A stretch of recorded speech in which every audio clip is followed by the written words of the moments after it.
అయితే కట్టెల పొయ్యి మీద మా అత్తమ్మ చేపల కూర వండుతున్నారు.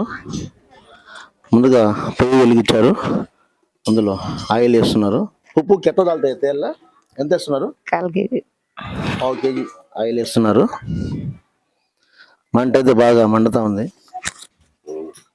కొంచెం వెరైటీగా చేస్తుంది మా అత్త, అది అడిగాను. పప్పు ఇది దేని వల్ల ఇలా టమాటా క్యూరీ? ఇది పేస్ట్ చేసిన ఎర్రగడ్డలు, టమాటాలు, ఎర్రగడ్డలు వేసినాను. ఇది తిరగబాతకి టమాటాలు ఇన్ని రెండు. ఓకే, కొంచెం వెరైటీగా చేస్తుంది మా అత్త, చూద్దామండి. విలేజ్ ముందుగా ఆవాలు వేస్తున్నారు. ఎంత వేస్తున్నారు? తగినన్ని. తగినన్ని. నెక్స్ట్ తగినంత జీలకర్ర.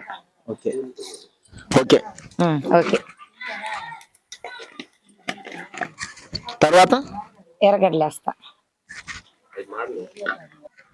ఆవాలు, జీలకర్ర, ఇది ఎర్రగడ్డలు. ఎంత ఎంత అత్తమ్మా అది? 2 ఎర్రగడ్డలు. అంటే ఎంత ఉంటుంది వెయిట్? 1/4 కేజీ. 1/4 కేజీ ఉండదు, 100 గ్రాములు. 100 గ్రాములు. పేస్ట్ 100 గ్రాములు. సరే, ఓకే ఓకే. 100 గ్రాములు పేస్ట్లో వేశారు. ఒక 2 ఎర్రగడ్డలు వేశారు. చేస్తుంది.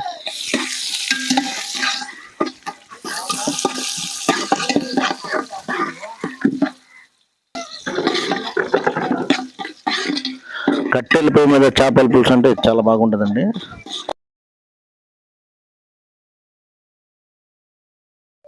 టమాటాలు బాగా ఫ్రై అయినండి. నెక్స్ట్ పేస్ట్ వేస్తున్నానండి. టమాటా పేస్ట్. టమాటా పేస్ట్ ఇది. టమాటా పేస్ట్ బాగా ఫ్రై అవ్వాలి. బాగా ఫ్రై కావాలా. ఫ్రై అయిన పాట చింతపండు వేయాలి. చింతపండు ఎంత వేయాలి అత్తమ్మ? 1/4 కేజీ. ఎన్ని కేజీలు చేపకి? 4 కేజీలు. 4 కేజీల చేపకి 1/4 కేజీ చింతపండు. అది బాగా నానబెట్టారా చింతపండు? చింతపండు నానబెట్టాను. ఓకే, ఇప్పుడు తీస్తా చూడండి. Okay okay. ఉప్పు వేస్తున్నానండి. తగినంత ఉప్పు వేశారు. తర్వాత వచ్చి చింతపండు పేస్ట్ చేసుకున్నాం. నానబెట్టుకున్న చింతపండు ఎంత? అది చింతపండు 1/4 కేజీ. 1/4 కేజీ.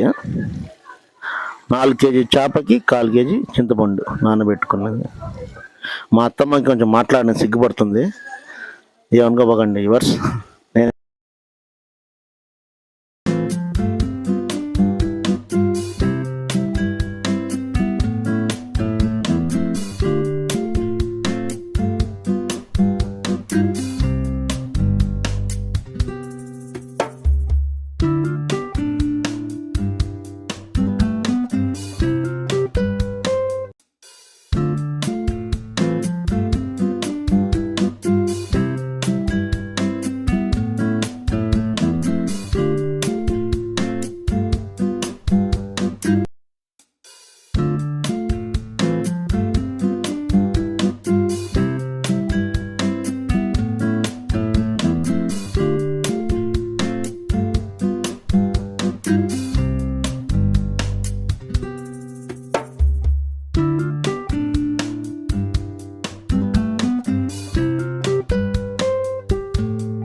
పులుసు ఇప్పుడు బాగా మరిగిందండి. ఇప్పుడు చేప ముక్క వదులుతున్నామండి. ఇప్పుడు వాటర్ చూసి వేసుకోవాలి.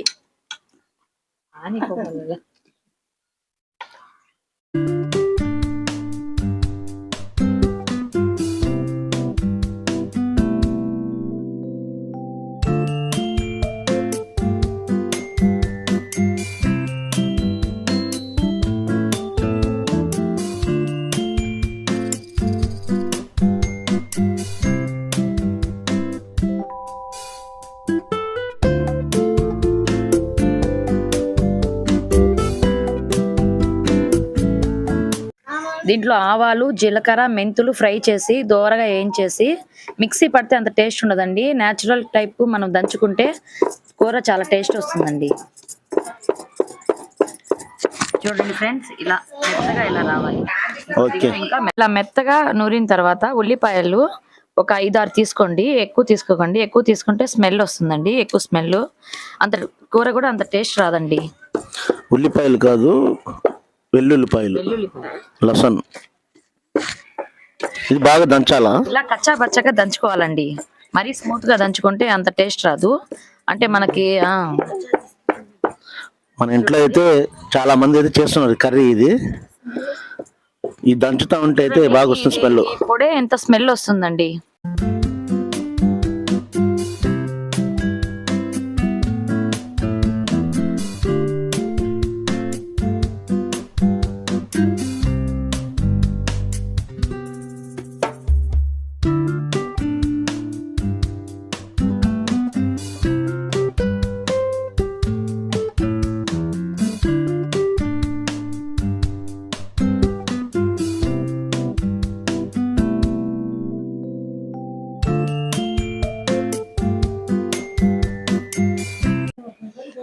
కర్రీ అయితే బాగా ఉడుకుతుందండి. నెక్స్ట్ ఇలా కథ ఉడికినప్పుడే మామిడికాయ ముక్కలు వేయాలండి. నేను గ్యాస్ పైన చేయకుండా ఇలా పొయ్యి మీద ఎందుకు చేస్తున్నానో తెలుసా? గ్యాస్ మీద న్యాచురల్ అండి. ఇలా పొయ్యి మీద చేస్తే ఎంతో టేస్ట్ గా ఉంటుంది కర్రీ.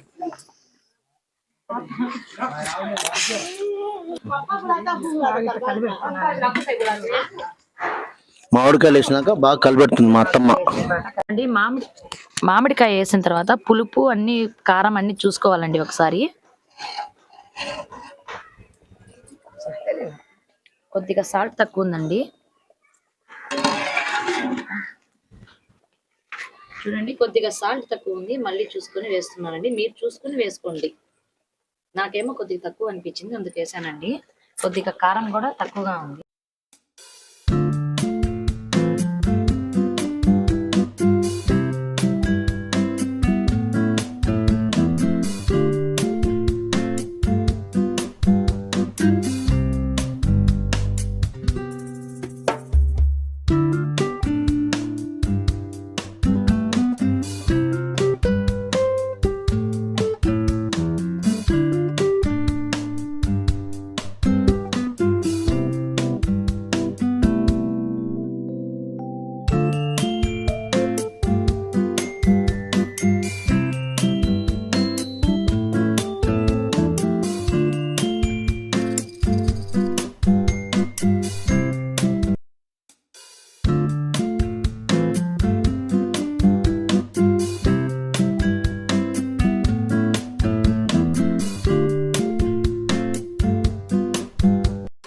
ఉడికిందో లేదో చూసుకొని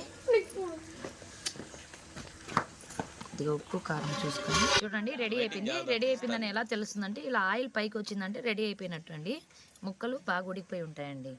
ఇలా గంటి పెట్టి కదిలేయకుండా దబరి దించేసిన తర్వాత క్లాత్ తీసుకొని ఇలా రౌండ్గా తీస్తే ఉడికిపోయి ఉంటుంది. ఎంతో గుమ్మగుమ్మలాడే నెల్లూరు చేపల పులుసు.